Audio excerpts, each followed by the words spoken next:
Okay, so with the end of the season coming up in the NFL, the MVP is like a debate amongst people of everybody right now. Well, not a debate because they're not talking about it, which I feel like sort of presents what the whole problem is, that there's really not any quarterbacks anybody feel good enough about giving it to.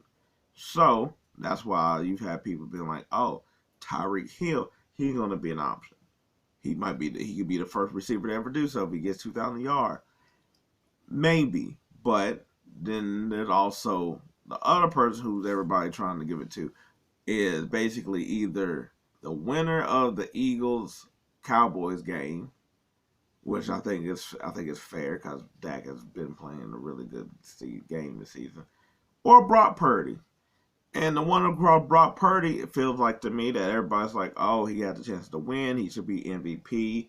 All this other stuff. First of all, I think that both like everybody who's over here championing for him to do so, I am sort of just like, do you believe that he is an MVP guy, or is it the lack of MVP people that we're sort of got him in this spot to begin with?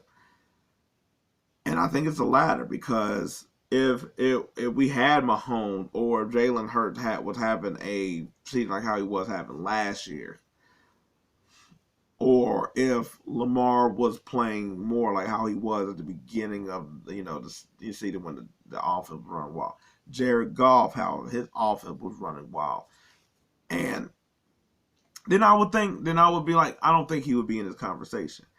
And the question is basically him versus his weapons. Now, on one hand, you could be like, he's a really good quarterback. He accurate. He knows timing. He knows when to get the ball to his playmakers. Because just because you know the play don't mean you can execute it. Otherwise, we have a lot more better quarterbacks than we actually do, which we don't. So I was like, you could build a case for him.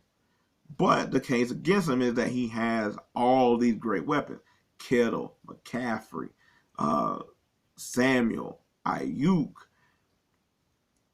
So you got all these things working against him. But people are like, also the people that's on Brock's side is like, yeah, but why would we penalize him for the weapons he has? And then the people on the other side is like, we also seen how he looked when those players wasn't there and he wasn't that great. Now, he in 2 of the 3 games, he didn't really have his weapons. He did have a chance to win. They missed the field goal and all that other stuff. But I will say in that how he had looked when he had a weapon, where he looked flawless. It's like he doesn't throw any interceptions. Um, of course, he's going to have the yards and stuff, and the stats going to look great. Because to be honest, I was like, but you also got to look at the game he's playing, where it's like, it's really short intermediate passes, and his yard is basically like, yes, you get the yard for throwing it to the receivers, of course, but the receivers are doing so much of the work and taking it the distance. Now, in saying that, not like, why he got to, do like that, but in his games that they didn't have all that, he was highly inaccurate. He was causing turnovers. He was putting his team in situations that, I mean, some of the games, it's like he was causing those problems with his interception, throwing it just like out of whack, and like he wasn't totally like devoid of weapons. There was Kittle in a couple of those games. He still had Ayuk.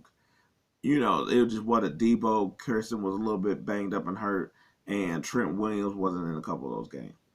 So the way to me that you sort of like the way that they've done MVP here with the quarterbacks is basically, yes, somewhat of basically being the best team. Like that's true. But we look at the weapons around you, and it's like, how much is the weapons and how much is you? Patrick Mahomes with Kelsey and Tyreek Hill. You can also still tell that Patrick Mahomes is doing a hell of a lot also, despite having those 2 guys as his weapons. Didn't really have any run game. They didn't really have any other receivers either. They just sort of just plug and play kind of thing. You know, and that's like like Tyreek, as good as he is right now, wasn't as good as he was back then. Crazy as that sounds. Lamar Jackson, you tell me any one of his weapons he had really that year, other than him just going gangbusters. You know, Josh Allen, even though he got his whole thing this year, I guess that people want to talk about.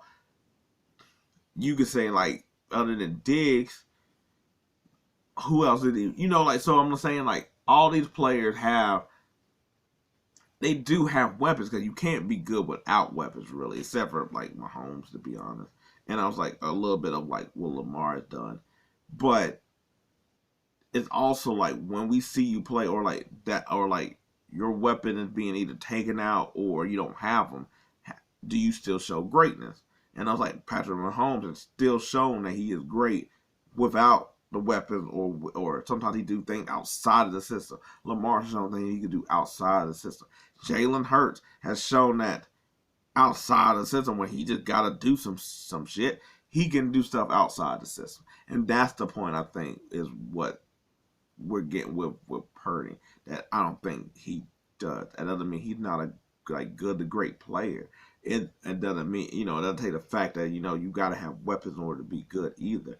But and it's not saying that like when Mahomes having Andy Reid and stuff that that doesn't get contributed or nothing like that, how he got Shanahan. But you could sort of tell that it's like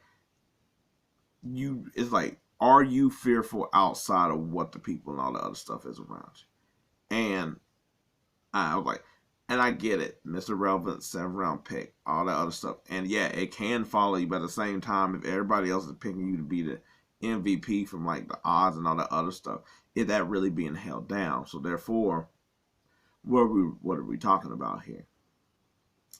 I don't think he's an MVP again. If anything, it's wild that his teammate Chris McCaffrey isn't an MVP candidate with the amount of touchdowns, receiving, and the same thing, receiving and rushing, and being able to chuck up all those yak yards, running and receiving. I was like Debo been a little bit more hurt, so he doesn't have the same type of stuff. But to me, I'm like, and I'm also like, Christian McCaffrey is really the most valuable player on that team. Don't get me wrong, Debo makes it also work as well too. But like Christian McCaffrey changes the whole game. We seen how when he came there last year. But I'm also like, he got the stats and stuff like that behind it. I think that if you wanted to do another non-quarterback and it'd be Tyreek Hill, and it probably would be him, to be honest, if we're gonna go that route.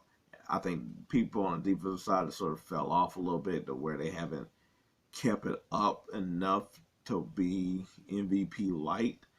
But yeah, I don't actually, and I don't know who you really give it to. I don't.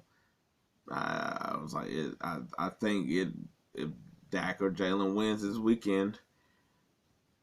But then I was like, then it's going to be one of them things that people are going to try to knock those two, because they're like, they both lost to the 49ers in horrible fashion.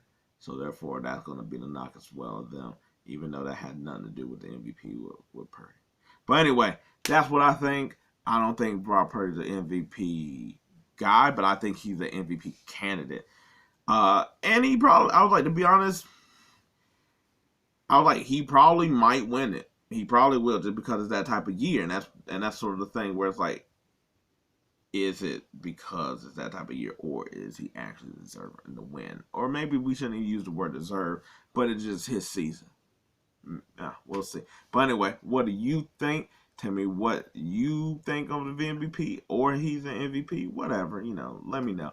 But anyway, if you like the video, I appreciate it. If not, maybe next time. But until then, more NFL talk at some point.